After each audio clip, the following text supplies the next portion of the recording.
Et yo tout le monde, donc ici Vemaillé pour une nouvelle vidéo, une nouvelle critique vidéo. Oui, parce qu'en ce moment, on va pas se mentir, malheureusement, les séries c'est très calme.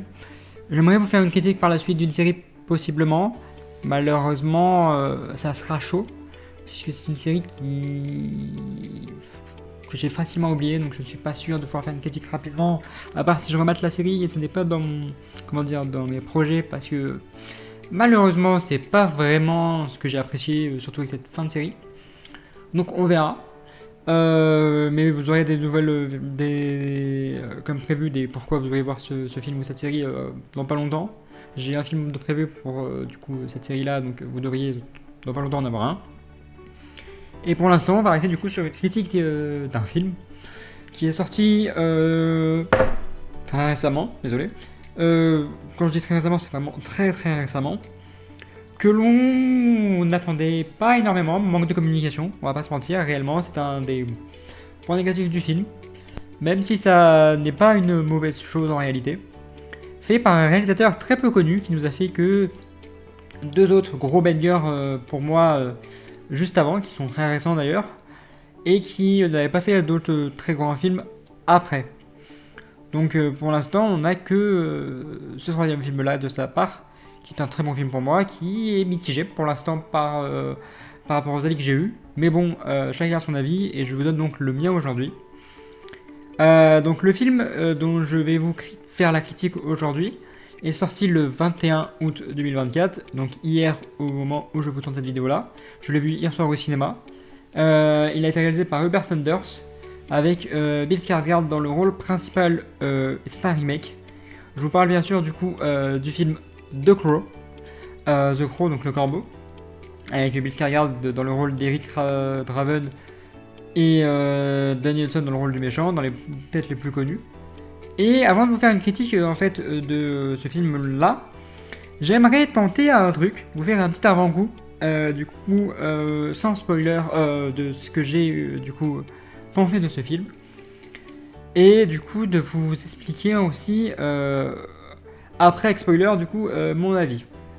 Donc comme j'ai pu vous le dire, c'est donc le troisième long métrage de Robert Sanders. Il nous a sorti juste avant Ghost in the Shell et Blanche-Neige et le Chasseur, que je considère comme deux grands bangers pour ma part. C'est The Crow est pour moi le digne successeur du premier.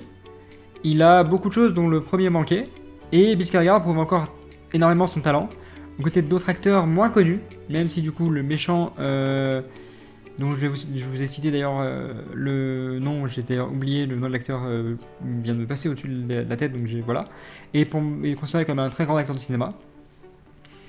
Pour moi, je peux vous l'assurer, Bill Skarsgård est clairement le Joker parfait.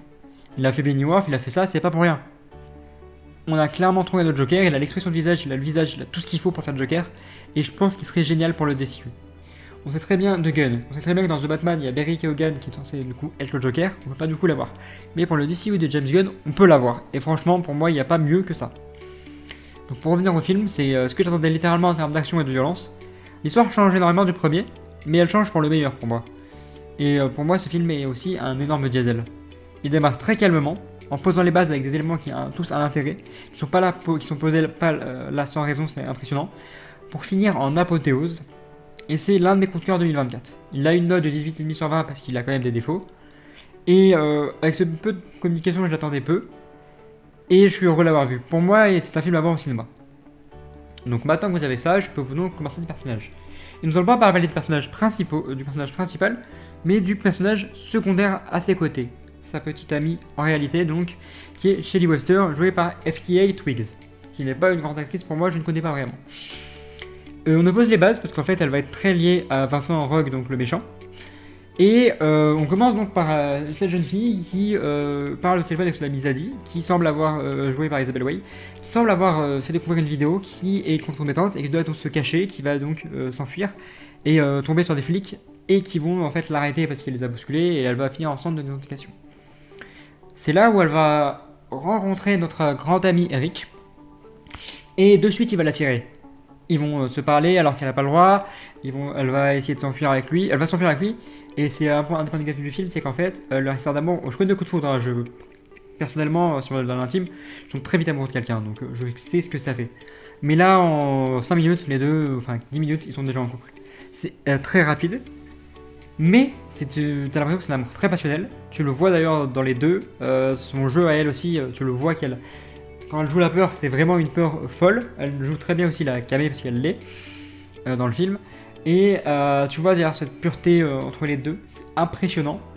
Elle a pas d'énormes punchlines dans le film qui restent là, mais elle a des phrases très intéressantes qui ont leur intérêt, qui vont mener de loin et à tout ce qui va se passer pour finir du coup par se faire tuer par ce méchant, parce que cette vidéo en fait montrait que ce méchant Vincent il n'était pas humain. Il avait un pacte avec le diable et qu'il pouvait faire tout ce qu'il voulait avec les gens. Elle a tué quelqu'un d'ailleurs pour ça. Et c'est le but d'Eric par la suite de la ramener dans les vivants. Et donc on voit cet amour fusionnel entre les deux, on voit un lien très passionnel qui fonctionne très bien entre les deux. Je suis intrigué par ce qu'elle peut nous donner par la suite. L'actrice est pour moi, je pense, un avenir radieux. Maintenant on peut parler du coup d'Eric Draven qui n'a jamais donné son nom de famille dans un film. Donc Eric, joué par Bill Skarsgård, donc on le découvre en fait en prison, enfin en fait on le découvre gosse, qui va vouloir sauver un cheval qui s'est pris les fils de barbelé, qui va mourir. Et il commence déjà avec une punchline, c'est le fait de perdre les gens qu'on aime, c'est très dur et on ne pardonne jamais. Et ça va vraiment être le point important du personnage. Le pardon n'existe pas pour lui. Et il va finir du coup encore aussi dans ce temps des intoxications-là, il est très timide, il ne parle pas. Mais bizarrement, ce qui est aussi un des bonnes négatifs du film, il suffit de Shelly, d'une femme, qui se soit à côté d'eux, pour qu'il lance la conversation. Il va la dessiner quand il la découvre. Et en fait, ils vont tous les deux se parler, il va l'aider à s'enfuir, il veut s'enfuir avec elle. Et de suite, il tombe amoureux, donc c'est ce point négatif là, l'amour très vite. Mais c'est l'amour très vite qui est très passionnel. Il va se faire tatouer, il va adorer ses tatouages aussi. D'ailleurs, physiquement, pour moi, c'est l'Eric parfait. Le fait qu'il ait des milliards de tatouages, pour moi, c'est ce qu'il fallait. Le côté carré est différent de celui de Brandon Lee, mais ça ne gêne pas non plus. Il a un passé très important, très intriguant. Et je suis très content d'avoir ce Eric là qui est très beau gosse. Franchement, il a le physique que j'attendais d'un personnage pour The Crow. Qui va lui aussi du coup se finir par se faire tuer parce qu'il suit sa femme et même s'ils ne sont jamais mariés contrairement à celui de Brandon Lee. Et qui va être ramené entre les morts du coup en devenant le corbeau. Et en fait il a un truc très différent du celui-là, c'est qu'il va pas accepter de suite son sort. Il va même découvrir la vidéo et donc il va oublier de l'amour pur. Donc quand il va se faire tirer dessus, il va mourir réellement. Et là, il va falloir qu'il passe outre comment dire, le fait son amour n'est plus pur, qu'il doute d'elle, se doute, pour vouloir être échanger avec elle, donc de plus rien sentir et devenir vraiment The Crow avec cette énorme veste qu'on adore tous d'ailleurs. Et ce maquillage aussi qui lui va très bien. Mais il doit pas se faire des épreuves, il passe par beaucoup de choses, mais niveau action, j'ai jamais vu de l'action comme ça. Il utilise une épée pour se trancher des têtes, il se gêne pas, le gore est impressionnant, l'action est géniale, et ce Eric-là est très bon. Bill Skarsgård, comme je vous l'ai dit, dans ce maquillage qu'il a, dans son expression, dans comment il est, j'ai l'impression de voir un Joker. Un mec qui peut être Joker et qui ne ferait pas tâche en tant que Joker. Il ferait même plus que pas tâche, il serait un Joker, mais pour moi digne peut-être d'Heath Ledger. J'ai rien qui me vient en tête en termes d'acteur qui peut faire un meilleur Joker que Bill Skarsgård. Et c'est pas pour rien qu'il fait d'ailleurs partie cette grande famille des Skarsgård qui est impressionnante pour moi. Il est encore jeune et je pense qu'il a tout devant lui, mais franchement il nous a montré encore un très bon personnage et je suis tellement content d'avoir vu ce Eric là au cinéma. Et en face de eux, en fait, il y a des méchants, enfin un seul méchant dont on va pouvoir en parler parce que c'est le seul très connu, c'est Vincent Rogue, joué par Danny Huston, qui est donc un homme qui a pacté avec le diable et qui en fait va capturer Zadie et la faire tuer. En fait, dans sa tête, il a une voix bizarre et quand il parle aux gens dans l'oreille, et il leur fait faire ce qu'ils veulent. Donc Zadie va se tuer avec ça. La mère de Sophia, donc de Shelly, qui d'ailleurs l'avait vendu un peu à Vincent Rogue, va se tuer aussi, qui est joué par Josette Simone. Et il a une dame qui travaille pour lui, qui est pas très utile, mais qui s'appelle Marion, qui est jouée par Laura Byrne, qui va finir par se faire tuer elle aussi par du coup Eric. Mais le plus important, du coup, c'est Vincent, qui est très manipulateur, qui a tout ce qu'il veut, qui en fait doit tuer une âme pour rester sur Terre, et qui l'a fait avec Zadie, qui le fait du coup avec plein d'autres, avec Sophia, qui le fait avec plein de personnes, qui en fait n'a pas l'air méchant, ça a l'air juste d'un homme d'affaires qui adore le piano parce qu'il va en fait apprécier Shelley parce qu'elle chante très bien et elle joue du piano. Et qui en fait c'est la seule chose du film qui est très intéressante. Enfin, t'as pas l'impression qu'il est méchant, tu te dis ok il fait ça, c'est bizarre, mais tu te dis pas c'est lui qui va faire ça, tu comprends pas vraiment ses intentions jusqu'à la fin.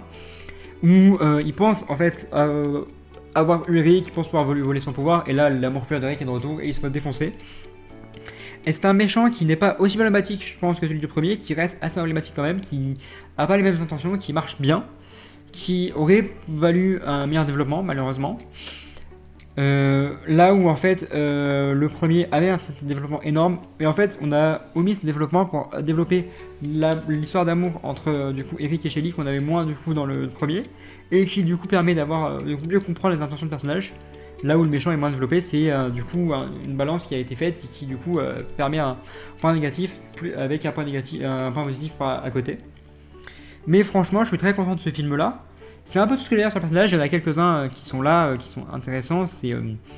On a, comment dire, elle a un ami aussi, Shelley, donc elle a Zadie, elle a un autre ami, je crois que c'est, j'ai oublié son nom, je crois que c'est, je sais plus son nom en fait. Et il y a Chronos, enfin il y a du coup un peu qui est joué par Sami Bouajila qui donc là sur l'enfer il a entre les deux mondes pour du coup permettre à Eric de comprendre ce qu'il est et le corbeau qu'il est. Et c'est ce que j'adore du coup dans ce film là. Ensuite, avant de parler de l'action, il y a un truc qui m'a intrigué et alors j'en ai vu rarement dans beaucoup de films, enfin j'ai pas fait attention dans énormément de films, mais là dans celui-là il fallait que je fasse attention à ça, et je suis content d'avoir pu faire attention à ça et découvrir du coup ce que je voulais découvrir. C'est assez cool en fait d'avoir cette partie là du film qui est importante, et tu te dis pas comme je vous ai dit en fait, c'est le fait que comment dire, chaque élément, chaque chose qui arrive n'arrive pas pour rien. Ils vont à un moment donné coucher ensemble, la veste va être posée sur un canapé, il va l'utiliser par la suite cette grosse veste. Le fait qu'ils tombent à l'eau aussi, qu'ils sont sur un pont et qu'elle se jette dans l'eau, ça fait partie aussi qu'elle dit je vais me jeter dans l'eau, c'est aussi ce qui va arriver dans les visions d'Eric. Parce qu'il doit la récupérer, en fait elle coule. Donc il y a ça. L'œil qu'il a aussi, il est utile, parce qu'il se fait tatouer un œil et c'est utile. Le tatouage pleure plus tard, pleure maintenant, pleure plus tard, il est très utile aussi. Tout est en fait posé là, à un moment donné, c'est tout important. Et ce qui m'a énormément en fait impressionné, c'est cette veste là posée là. Là je me suis dit ok. Il a même fait un dessin où en fait il a un homme qui a des trucs noirs, et en fait ça rappelle la scène où un corbeau va rentrer en lui pour qu'il ait du coup son âme soit échangée avec celle de Shelley et qu'il n'ait plus d'âme en fait, il ne ressent plus rien. Cette scène là va être du coup moins impressionnante, elle va arriver par la suite. Donc chaque élément est posé là pour une raison. Et tu te dis pas oh il y a un élément, pourquoi il est là en fait. C'est que chaque élément a sa réponse pourquoi il est là, et c'est tout ce qu'on veut dans un film comme ça. Rupert Sanders a tellement compris. Et c'est pour moi que l'un des plus gros points positifs de ce film-là, c'est que putain, on a ce qu'on voulait. On a ces éléments-là qui sont là pour quelque chose.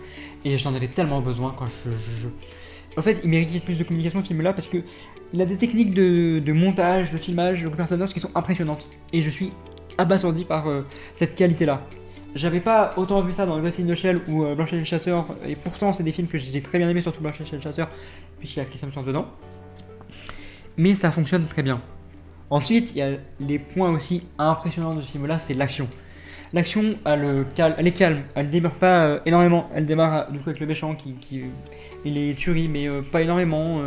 Ok, Zadie va se faire tuer, elle va se faire ils vont retrouver son corps. Ok, quand ils vont mourir les deux aussi, elle a un peu d'action parce que il va revenir en vie et il va tuer un flic. Eric, on ne comprend pas pourquoi. Il se fait, son corps se régénère et se soigne. Ça se va d'ailleurs beaucoup se voir aussi. Il va abandonner par sa chaîne, c'est sûr qu'il une voiture en pleine vitesse et il va se faire éjecter. Et en fait, au bout de 5 minutes, il va revenir. C'est d'ailleurs ça le point positif aussi, c'est qu'il met pas très peu de temps. C'est pas très peu de temps pour lui pour que son corps se régénère et tout. C'est que ça prend le temps, il sent la douleur et c'est ça qu'on veut aussi quand on voit un personnage qui se régénère. Donc ça marche très bien. Et quand j'ai dit l'action aussi, c'est qu'on voit pas mal le sang. Il se gêne pas à prendre une épée pour couper des têtes. Il se prend des milliards de balles, mais il meurt jamais. À un moment donné, il y a même un truc que j'ai adoré, c'est il se prend des milliards de balles, il tombe à genoux comme s'il était mort. Et en fait, c'est pour que mes ennemis se rapprochent d'eux et qu'il les emplâtre. Il va aussi utiliser ce côté où l'épée peut traverser à travers lui pour du coup défoncer des personnages avec l'épée à travers lui, donc se rapprocher d'eux et les défoncer. Des têtes coupées, des bouches coupées, des mâchoires coupées, franchement, c'est du gore comme je voulais. C'est le gore de The Crow. Et j'ai adoré ça, c'est l'action que je voulais, et je ne suis pas déçu du tout. C'est le coup de cœur de mon année, et c'est pas pour rien, en réalité. Ensuite, il y a un point aussi que j'en parle très souvent maintenant, c'est la soundtrack, donc l'effet sonore. Il a un effet très sombre, très batterie, très basse, très sombre. C'est pas aigu, c'est vraiment basse, c'est vraiment grave, qui sont lyriques, qui rappellent du coup le corbeau, qui est noir, qui est très grave, cet oiseau de malheur pour beaucoup de gens. Et qui, pourtant, la mythologie nordique est très importante parce qu'il y a Odin, il y a l'avenir. Il voit tout et ce fond sonore-là marche très bien. T'as pas de grosse musique très connue comme dans le premier, mais la musique qu'ils ont utilisée est très entraînante. Elle fonctionne très bien avec l'action et je suis très content de ce que j'ai pu voir. C'est à peu près tout ce que j'avais à dire avec The Crow. C'est n'a pas en réalité du coup un remake copier-coller comme on peut en voir d'autres. C'est un remake avec une autre vision qui semblait se rapprocher des films, mais on m'a dit qu'en fait pas des livres, mais en fait pas vrai. Moi j'ai pas lu les livres donc je peux rien vous dire. Qui a un physique qui se rapproche d'une BD dont j'ai oublié le nom, mais qui n'est pas du coup celle de 1994. Bien sûr, d'ailleurs, Brandon Lee sera jamais remplaçable. C'est une autre version de The Crow par Bill Skarsgård que j'ai adoré voir au cinéma. Je peux que le conseiller de voir au cinéma. Si vous aimez d'ailleurs le premier The Crow, il se peut que vous aimez pas vraiment le deuxième, mais vous pouvez d'ailleurs l'adorer tout comme je l'ai adoré. Faites-vous votre propre avis, allez le voir au cinéma. Je suis toujours présent dans les commentaires, donc n'hésitez pas bien sûr à me donner votre avis en commentaire et bien sûr aussi à vous abonner si ça vous a plu et à mettre un pouce bleu aussi. Et je serai toujours présent du coup comme je l'ai dit dans les commentaires pour vous répondre si vous avez des questions, si vous voulez donner votre avis. Vous serez là où vous pouvez me retrouver. Et donc c'était Vemaillé pour une nouvelle critique sur le film The Crow de 2024.